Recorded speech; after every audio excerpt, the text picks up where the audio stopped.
fastest way to the heart of a country is through its food. And street food is the bullet train to the most authentic and delicious discoveries. International street foods run the gamut from gourmet. It's got a super splendid ocean flavor to it. To adventurous. I love worms. It's a bamboo worm. Indulging in street foods is like learning a new language. After a good night drinking with your friends, you gotta eat a broodje zoutvlees. And once you try it, there's no going back. It gives you a bit of a kick, and it's quite addictive. So forget the restaurant menus and lace up those walking shoes for the best, cheapest, and most fascinating eats on the streets around the world. Hi.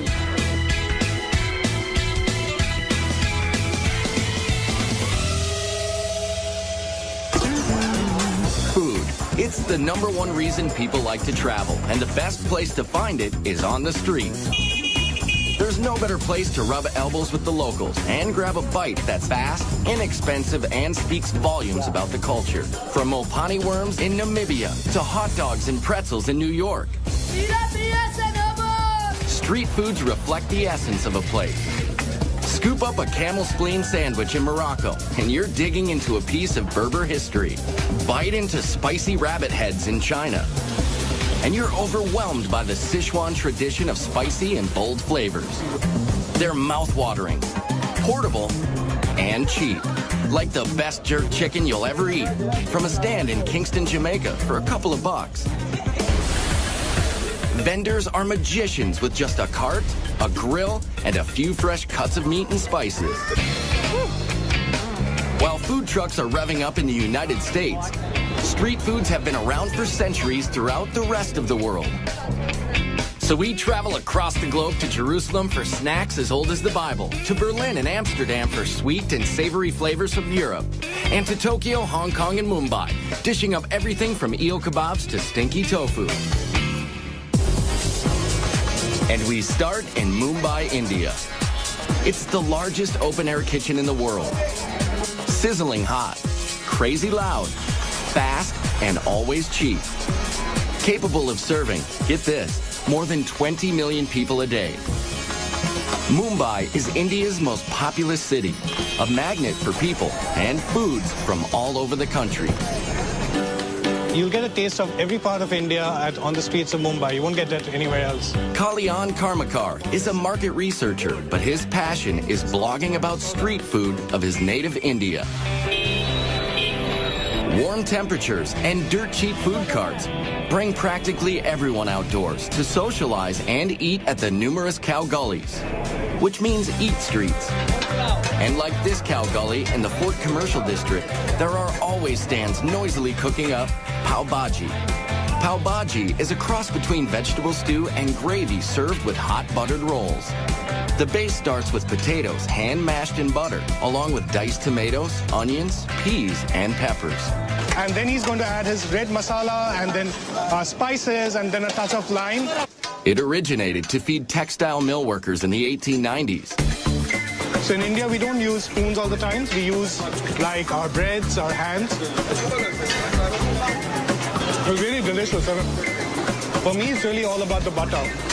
The price is easy to swallow too, just $1 for a plateful. A lot of the food in Mumbai is vegetarian because 80% of the population is Hindu. They consider cows to be sacred, but they do have their burgers, Bombay burgers that is, otherwise known as vada pav. We call it vada pav, for you it's Bombay burger. Mumbai's favorite food. It has no meat. It's just a carb fest of potatoes and spices mashed in a ball, coated with chickpea flour and deep fried. The vada pav sells for about 10 cents. Locals eat it for every meal. If you want to taste real Mumbai food, it's on the streets, available on the streets. Yeah. No need to go to a 5-star or any posh restaurant. Well, maybe, but it's better if you're weaned on a very spicy diet. The Bombay burgers come with complimentary chili peppers, which would destroy adventurous eaters in most parts of the world. But not here. No, because we've grown up on this. So, you know, after this, like habanero peppers of Mexico, those are like kid stuff. Like, we can have that in our sleeve. No doubt about it, the street food scene in Mumbai is gritty. Takeout is wrapped in newspaper. Everyone cooks, serves, and eats with their right hand. And sanitation issues make the tap water unsafe to drink, especially for Westerners. It's why most visitors pass up raw fruits, vegetables, and drinks. While there are eat streets all over Mumbai, you'll only find meat dishes in a handful of Muslim areas, like Bendi Bazaar in the oldest part of South Mumbai. It's home to the Borhi Mahalla neighborhood, with dozens of stands and holes in the wall where rich and poor rub elbows and break bread. Starting with the famous Indian flatbread called roti. Here at the Mohammed Khan Bakery, the process hasn't changed in hundreds of years. Whole wheat flour, water, and a pinch of salt. Hand kneaded, flattened on a cloth-covered bowl, and then slapped inside a clay tandoor oven. Like even the aroma, it just makes you smile. I mean, this is like what bread was meant to be. They ship rotis all over India. And just down the block to this shop, cooking Barahandi, or 12 vessels. Naheem Hyatt's family has owned this place for 3 generations, where they've got cow, goat, and lamb feet, rumps, brains, and bone marrow, simmering in curries and sauces all day. It takes 12 hours to get cooked. We put up the recipe in the morning, then we arrange it in the evening. Kalyan is joined by Mr. Mosin. He's, one of the regulars here. And now we are going to start and we'll let you know how. So it's chota ka paya, and paya means trotters. Trotters. Paya means trotters. That's goat feet to you and me. This is just the marrow. We suck out the marrow out of bones, but they've done it for us. So you've just got this like marrow over here, and you dip your roti into it, take it out. This is to be eaten with our hands, not with a knife or a fork. Yeah. And you sort of dunk it in. Yeah. So let's do that. Fond of such food. I love it. You've got a meaty flavor, so it's very, very decadent and sinful. And the slow cooking makes the meat literally melt off the bone, even a tailbone. Look at this. I mean, it's like one of Mr. Mosin's mattresses. I mean, like it's like softer than a feather mattress. Fantastic. Good. There aren't many places like this left as younger consumers want faster foods. But for lots of Mumbaikers, the most popular spots for street foods and socializing are Mumbai's beaches. It's what life was before malls were developed. So it's really the malls for most of Mumbai. And here at Juhu Beach, people come for the cool breezes and the chots, or snacks. These are made of puri, fried flour dough, some flat, some formed into hollow balls, all topped with variations of potatoes, chutney relishes, and spices. It's a little bit spicy, but it's a tasty food. It's a mix-up of all the vegetables, tomato, onion, and all, so it's very yummy. The variations are as endless as the streams of locals and tourists walking along the sand. Yeah, I'm not too good with spice, so I have to try and find things that aren't too hot. This isn't too hot, so it's good. I like skewers and stuff off the steak, they're beautiful. But yeah, a lot of veggies as well. It's good. And desserts as well, there's a lot of excellent desserts. Desserts, like the gola, crushed ice, doused with several different flavors of tart and sticky syrup. There's just no neat way to eat these things. Or a faluta. You can get them in different sweet flavors. This one is rose, mixed with noodles, seeds, milk, and ice cream. Hard to tell whether to use a straw or a fork. And to top off a night at Juhu Beach, there are prawns, a betel leaf stuffed with dried fruits and spices. And it's a digestive and a slight, it gives you a bit of a kick. And if the mildly addicting stimulant in the betel leaves isn't enough of a kick for you, get this. They dress them with a thin layer of real silver, just for show. But you don't need silver to eat like a king in Mumbai. Because the street food is so incredibly cheap and delicious. I love Mumbai. I'm addicted to Mumbai. It's a bit like Hotel California. Once you check in, you just can't check out. And while it is tempting to linger in India, why miss out on one of the most delectable combinations of sugar and butter you'll ever find? They're very good. This diet buster is coming up later in Amsterdam. But first, it's time to pack on the protein. And in Bangkok, it either slithers, scurries, or squirms. I love worm. It's a bamboo worm. Oh my God, I want to taste it. Bangkok, Thailand is one of the fastest growing, most modern cities in Southeast Asia. With a population topping 9 million and counting. It's a city that never sleeps while it pulsates with culture, fashion, and cuisine, peddled by immigrants from around the region. So it's a constant outdoor smorgasbord along the canals and streets, with vendors hawking everything from crispy grasshoppers and locusts to fermented rice and spicy snakehead fish. Not only like fast, it have to be good. So all the street food squeeze itself into people's daily life. It's not only street food, it's a part of life. Nim Korokot is a travel and food writer who can't wait to get home to Bangkok after business trips. And I'm just fall in love with food because what Thai people love so much, I'm just ordinary Thai. We love food. They love food so much, locals eat multiple small meals all day and all night. It's always a party on the streets. Starting with seafood sold from boats along the canals that crisscross Bangkok. Here at the Tailing Chan Floating Market, sellers paddle up with fresh fish, portable grills, and spicy fixings, all on their boats. This is absolutely the best place to find the food in a very unusual atmosphere. Today's catch? Prawns, mussels, and snakehead fish, with traditional Thai sauce that combines sour, sweet, salty, and spicy tastes. And for a finishing touch, homegrown basil leaves. And the Thai know how to cook with heat. So good! Spicy! But if you're from, say, Italy, it may be more excitement than your mouth can handle. Yeah, it's very spicy. Everything is very spicy. We are not used to spicy food. But this British couple says they'd rather eat papaya salad and pork satay here than at any restaurant. And why not, when this meal costs less than $3? Oh, you can't beat the street food. It's cheap, it's authentic, it's tasty. I mean, the seafood just comes from the waterways. It's just amazing. You live like a king here for no money at all. Delicious. Vendors near the Royal Palace sell fermented rice and lotus leaves, coconut ice cream, and coconut milk, served in the source. Very fresh, very good. Yes, yes. Coconut! Thailand is one of the world's top coconut growers, and they use it in a lot of native dishes, including their favorite curry dishes. Meat and veggie curries are street stand staples all around Bangkok. You can see 20 different varieties at the Nong Leong Market, where downtown workers come for a fast, hot lunch. And what's cooking for dessert here? Steamed rice crepes, stuffed with pork minced with peanuts and shallots. Or saku saimu, same filling with a sweet tapioca coating.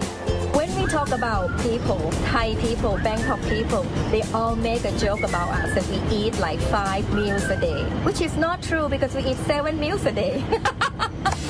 At night, Bangkok's eat streets are hopping. This is Silom Road. It's like a melting pot where people come from anywhere in the world and then they live in Bangkok.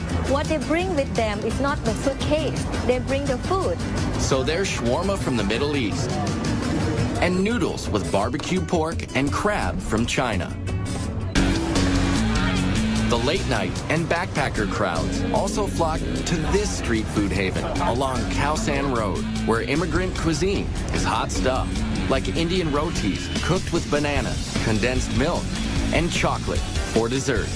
Let's get sugar high. And mangoes are served with sticky rice, sweetened with coconut.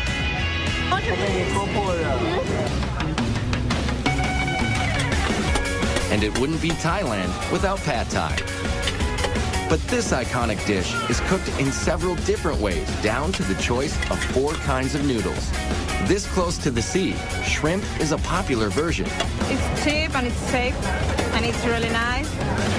But here's where it gets interesting. Yes, we've saved the best for last. Crunchy, spicy, crispy, bugs. I love worm. It's a bamboo worm. frying bugs and selling them has been a calling for Mano Parnatharn for 20 years, bringing a taste of home from northeastern Thailand to the big city. Locusts, grasshoppers, bamboo worms, scorpions. For Thais, they are a major source of protein. But for tourists, the grasshoppers and other creepy crawlies are a test of bravery. Like chicken. Especially this giant water beetle. I'm scared. Oh, it made me proud. Yeah, it's kind of like a nice snack, I think. How is it? And how about a baby frog chaser with a spritz of soy sauce? Easy.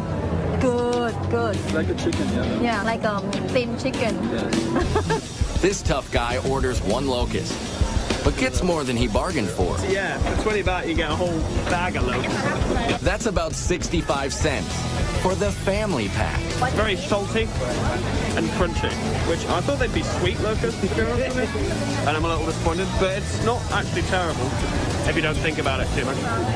But it's impossible not to think about what you're biting into in Hong Kong, where your nose keeps reminding you. I smell dead people. That's what's coming out of this bag. That's coming up later. But first, it's Back to the Future in Germany, where you find an ingenious cross between the Jetsons and age-old tradition. It's the best I've ever eaten. Visitors to Germany come to savor the old world charm or stop at milestones of history, like the site of the shattered Berlin Wall. Restaurants are usually expensive, and you don't hear much about the street food. But you can find cheap eats at a nearby Imbiss, which means food stand in German. You'll find them all over the outdoor weekend markets in Berlin, like the Winterplatz. Vendors dish up plenty of German favorites, like soups, strudels, and pickled fish. But ask any Berliner, and they'll tell you the best is worst. Bratwurst. Commuters get them hot and on the go at metro stations from the sellers who look like something out of Star Wars. Very good, yes. What here is the best that you give in Beijing. They're called grill walkers, one-man sausage band, strapped into a combo propane tank and grill contraption. Now this is mobile food. But the most beloved brat in Berlin is the currywurst. Pork sausages grilled and doused in curry and tomato sauce. And one of the most famous currywurst joints is Curry 36, where you can eat inside or out. But most currywurst is grab and go.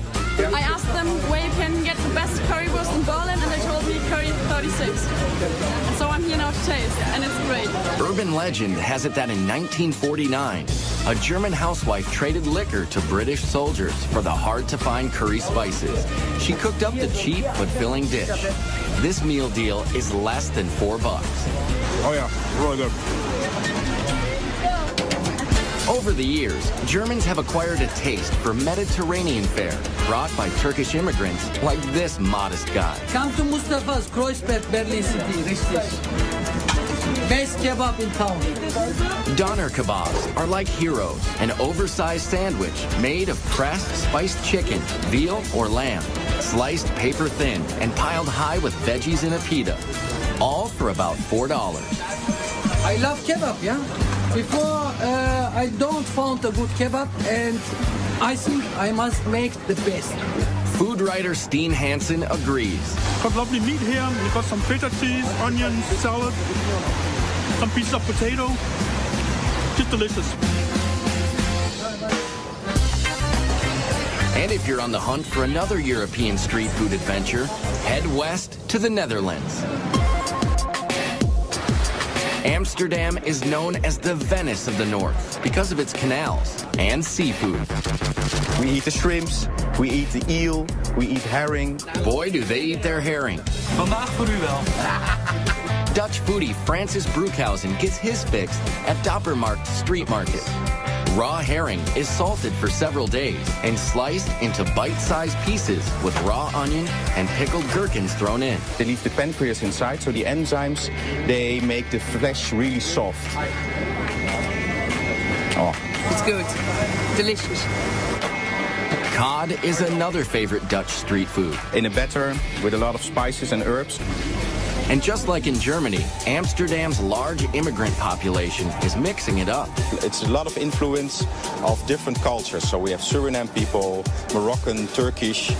Immigrants who cook up dishes like baga, which are donuts made of chickpea flour. Or these sandwiches. They're called broodje zoutvlees. This is fiery stuff.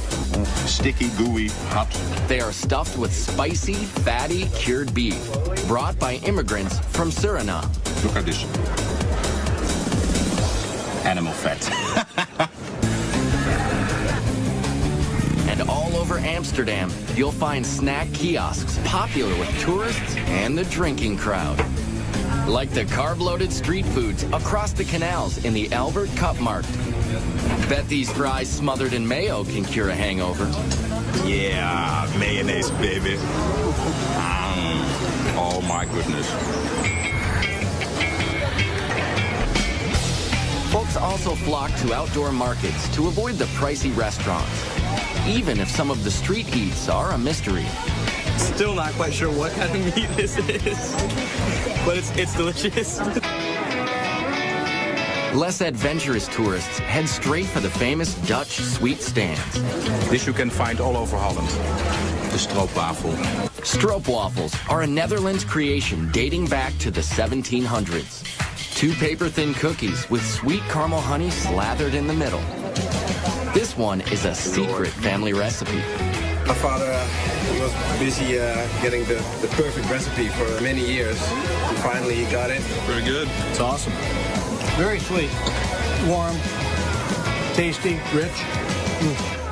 And the other uniquely Dutch street food dessert starts with a similar sweet batter, but with different results. These are called proffertjes, which means to puff up. Miniature puff pancakes. His grandfather used to hawk the mini pancakes at traveling carnivals. Flour, milk, eggs, and some secret ingredients where I can talk about. Okay, I can understand. Yet another Dutch health food, served hot and topped with powdered sugar and butter. Lots of butter. They're very good. Yeah. Very good. Yeah. From artery-clogging goodness in Amsterdam to a bitter dessert in Hong Kong. Coming up next, turtle jelly. It's just what the doctor ordered. It's usually sexual potency for guys or beauty for women. And then, practicing proper etiquette in Japan can be very hard to swallow. This is definitely a big oyster. Hong Kong is home to cuisines from all over the world. Street foods are no exception. And here in this hip and fashionable city, they are served with a heaping helping of tradition. So you'll find skewers of pig intestines, turtle jelly, and the most misunderstood, most reviled street food ever. This might be the worst thing I've ever taken a bite of. It's all good for Amy Ma, food writer for the Wall Street Journal and other publications. Whenever you're hungry, you always find a cart. And the best thing about it is that you can walk down a street and treat that street like you would a 5-course a la carte menu, only you're going from place to place and not sitting down at one restaurant. And it starts with breakfast in Jardines Bazaar, with the Chinese version of a donut. But inside the fried dough is shredded fried pork, pickled vegetables, and rice. The rice ball donuts are served with warm soy milk mixed with more fried dough. It's like a bread pudding soup that's less sweet and better for you. This would be like your ham and eggs and hash brown combination equivalent here in Hong Kong. The combo costs about $1.50, and it has the typical blend of savory and sweet, yin and yang. Very good. Of course, tea is very big in Hong Kong culture, both cold and hot. Especially the very strong, very old silk stocking tea, which gets its name from the stocking used to strain the tea over and over again. Not to worry, the stockings haven't been worn, but the tea packs a punch, which is why it comes with lots of condensed milk and sugar. Wow! One of the most beloved street snacks in Hong Kong is the egg or custard tart. With just a hint of sweetness, they're habit forming.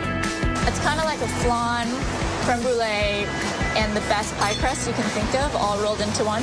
People argue about whether the British or Portuguese introduced egg tarts to Hong Kong. But this treat is pure Chinese. They call it a 1,000-year pastry because inside the flaky crust is a gooey black egg preserved for months in a mixture of clay, ash, and lime. Then it's coated with sweet bean paste and ginger. So preserved eggs and ginger are a classic combination. It's like peanut butter and jelly. It has a gelatin-like texture to it. So it's almost like a gummy bear inside. The Chinese make up 90% of Hong Kong's population. In the Mong Kok district of Kowloon, there are lots of sidewalk cafes serving noodles and dumplings with plenty of internal organs. You get a lot of great street food stalls that will be a little more authentic. You'll start to see pig intestines or things that, you know, might make the typical tourists a little squeamish. You'll see that all the time in Mong Kok. Things like squid tentacles, spicy beef stomach, and yes, pig intestines on a skewer. They may be local favorites, but tourists find them tough to chew and even harder to swallow. Right? It smells like sulfur, yes, it does. Which kind of smells like poop, which is exactly what it is. Fantastic. I'm not making out with anyone tonight. You can cleanse your palate and more with traditional medicines. They play a big role in what the Chinese eat, which explains why this very bitter turtle jelly is so popular here. It's like a funky coffee jello. With medicinal foods in Asia, it's usually sexual potency for guys or beauty for women. So it's this very primitive idea of what good health is. Turtle shells are broken into little bits and stewed for about 9 hours. When it cools, the thick collagen in the shell turns to jelly. It takes a liberal dose of sugar syrup to make this medicine go down. But the real test of just how far you're willing to go for authentic Hong Kong street food begins long before you lay your eyes on it. It's called stinky tofu. The smell is horrible. And just one whiff is enough to send tourists running the other way. Try a little bit. No. It's actually really rare to find these on the streets these days. A lot of the stands have been outlawed because it just smells so bad. This tofu soaks in rotting vegetable matter for several months. And then it's fried and served with a dribble of hoisin sauce. Dead people in my mouth right now. And seriously, most tourists won't go near it. It's really not that bad. But a couple of our crew members were willing to taste one for the team. That's horrible. You just can't breathe while you're doing it. Yeah. And that's the adventure of eating street food in Hong Kong. Some foods just can't cross the cultural divide, but that's all part of the fun. Coming up next in Tokyo, it's all about freshness and technique, where minding your manners can be one hot proposition.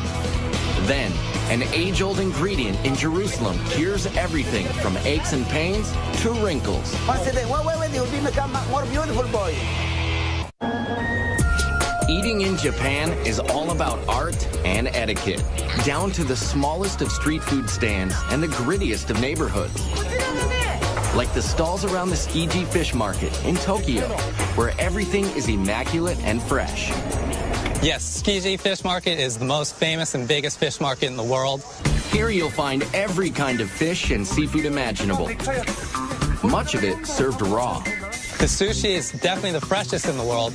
Yasuhisa Chiba, a culinary student whose family is in the seafood business, says it's that obsession with freshness that sets Japanese street food apart. Like this rice bowl, loaded with raw fish for about $15, about a third of a restaurant price. This is a donburi, or a sashimi over rice. Very popular around here because everything is in one place. It's very rustic, easy to eat, and inexpensive, but super good. This squid is looking absolutely delicious. So is the raw tuna and whole shrimp. The uninitiated only eat the tail. Those in the know also go for the head. Brains, it's what's for lunch. It's got a really hearty umami flavor, nice and rich, not too salty, not fishy at all. You hear the word umami a lot in Tokyo. It's used to describe a savory, earthy taste. Here at the Tsukiji Fish Market in Tokyo, it's a point of pride to handle raw fish as little as possible, because heat from a person's hand can spoil it. Yes, Japanese people love healthy food. They like simple preparations that don't mess with the product at all. This is about as basic as it comes. Unagi, or freshwater eel, grilled to perfection. In the summer, it's very popular to eat because it gives you strength and stamina. Unagi has great fat content to it. It's real moist, real rich. It's basted in a subtle mixture of soy sauce, sugar, and mirin, which is a sweet sake.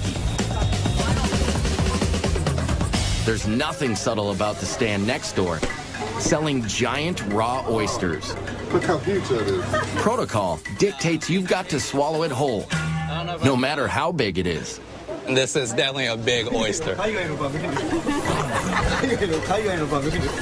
Quite literally, a mouthful of ocean flavor. First thing was salt.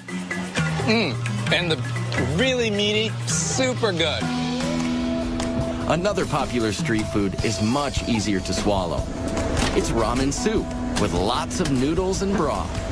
You have to slurp. I know it's very rude in America to slurp your noodles or pasta, but in Japan you have to do it for it to be delicious. There are a lot of rules you need to know when eating in Japan, like how to bow to your server, how to add wasabi, when to pick up food with your fingers, and yes, the right way to slurp soup. Slurping helps you breathe in the aroma. The Japanese experience food with all of their senses, like the way they eat takoyaki or octopus balls. At this stand in the Amiyoko district, a no-frills outdoor market full of food stalls. To be clear, these are not octopus testicles, they are octopus tentacles, chunked into a pancake-type batter. They're topped with dried fish flakes, seaweed, and smothered in mayonnaise. The rule is to devour them straight from the fire. It's like eating hot lava. Not an overwhelming octopusy taste. It's a lot of hot batter and the nice sauce that's on there. Tokyo is not like Mumbai or Bangkok, which have food stands all over. Here, you have to know where to look, like the Asakusa district. The street leading up to the oldest Buddhist temple in the city is lined with old-time vendors, serving up traditional treats, like marinated seaweed. It's not overly salty, it's not overly powerful, it's just got that nice umami flavor, and it's very healthy, you can tell, but it's delicious. Now, this guy spends hours scraping the kelp and soaking it in vinegar. This just might be an acquired taste, according to these Australians. I think it'd be interesting in soup or in steaks rather than just by itself. Though they love their seaweeds and creatures, the Japanese could not survive without rice. We use rice for everything. It used to be used as currency, and not only do we eat it for every single meal, it's used to make sake, shochu, desserts. Desserts like these, kibidongo. They're balls of sticky rice pounded and coated with sweet bean powder. There's senbei, a dry, crunchy rice cracker. This one is a wasabi seaweed flavor. It's cool to watch how they grill them in the back. And this woman transforms rice crackers into something you'd swear was meat, just by soaking and spicing it. If you told me that it was a beef intestine or a tripe, I might believe it. Nope, it's really rice crackers. And after a long day of eating, it's sake time, which, by the way, is also made of rice. After dark, the working crowd heads here, Yakitori Alley, under the downtown train tracks. Yakitori are bite-sized pieces grilled on small skewers. 2 skewers cost less than $4. Right now I'm going to try some livers and the rear end of the chicken. There's been a head-to-tail trend in Japan for centuries, and they're always scrupulous about food safety and cleanliness. Just from hearing its tail, you might think it's disgusting, but this is really good. Or stick your skewers into these morsels: pig's head, chicken thigh, heart, or cartilage. It's fatty, a little bit fatty taste. It's not totally, it's not unpleasant at all, actually. It seems to be quite crunchy and crispy. It's good, actually. Never thought I'd eat it, but I'm eating it. The heart is excellent as well. It really, really is good. Jolly nice and splendid. Minimal cooking, minimal interruption from the chef. So whether it's cooked simply or simply not cooked, Tokyo street food is calling you like a sidewalk samurai with your chopsticks and skewers. Kampai! Coming up next, one of the oldest cities in the world dishes out street fare that just might hold the secret to world peace. My mouth thanks you. Thank you. Jerusalem is one of the oldest cities in the world. It's the crossroads of religious and cultural tradition from Africa, the Middle East, and Europe. Its tumultuous history can be felt in every narrow street and alley. Even its street foods take you back to another time, with origins from many other countries, especially those sold at the Mahane Yehuda market in the center of town. And in the middle of the market is Uzi Eli Hazy. He's known simply as the juice guy. Really, he's more like a medicine man. This one is ginger with apple, in case if you are diseased or upset stomach. Israel grows a lot of fruits, so juice stands are everywhere, but none quite like this. Uzi Eli brews a concoction to cure every ailment. Almonds. Dates. It right. make you wake up and full of minerals and vitamins. Pomegranate, apple, and cayenne. Right. Make the blood to run much better. We have the bitterness and the citrus of the pomegranate, and then the spiciness of the cayenne pepper. But his most prized potions are made from one of the world's oldest fruits. It's known as etrog in Hebrew, or citron in English. What you see here is especially unique in the world. 8 centuries ago, a famous Jewish philosopher proclaimed the etrog to have 70 healing properties. Right. It's for pregnancy, for heart, for pressure, for wake up. So Uzi Eli puts it in almost everything from juice to anti-wrinkle cream to this, his own age-reversing spray. Close your eyes. Once a day. Wait, you'll become more beautiful, boy. Open your mouth, open. He invents some of the elixirs himself. Others are passed down from his Yemenite grandfather. They prepare and heal all the system in your body. Chaim. Just like the etrog, many of the foods sold in this open-air market are as old as the Bible. It's a large open-air market, and you have vendors with your classic spices, olives, and your fresh produce and fruits, as well as meat and fish. Ben Brewer is an amateur chef and runs Israel food tours in Jerusalem. Christians here and Muslims and Jews that have come from North Africa or Iraq or Eastern Europe or the United States, and they all bring their own culinary traditions. And all their traditions together have helped create the Israeli cuisine. And that cuisine all starts with the basics: seeds, nuts, dates, and olives. Olive trees can grow even in the poor soil of the Middle East, and they figured out how to preserve the olives thousands of years ago. We have olives that are pickled in lemon and different herbs. We have a Moroccan kind of olive, which is just cured in a lot of salt. Briny, salty. There's some garlic and lemon in there. You can tell that they marinated. And dates, which first grew near the Nile, are some of Israel's biggest fruit exports.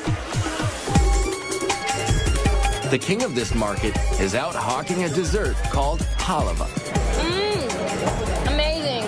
The best halva in Israel. Halava is the Israeli version of a common Mideast confection.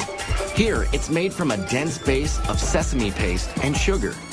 And then they'll add the other element, whether it's the pistachio, the cinnamon, the chocolate, the cappuccino, to give it a slightly different flavor.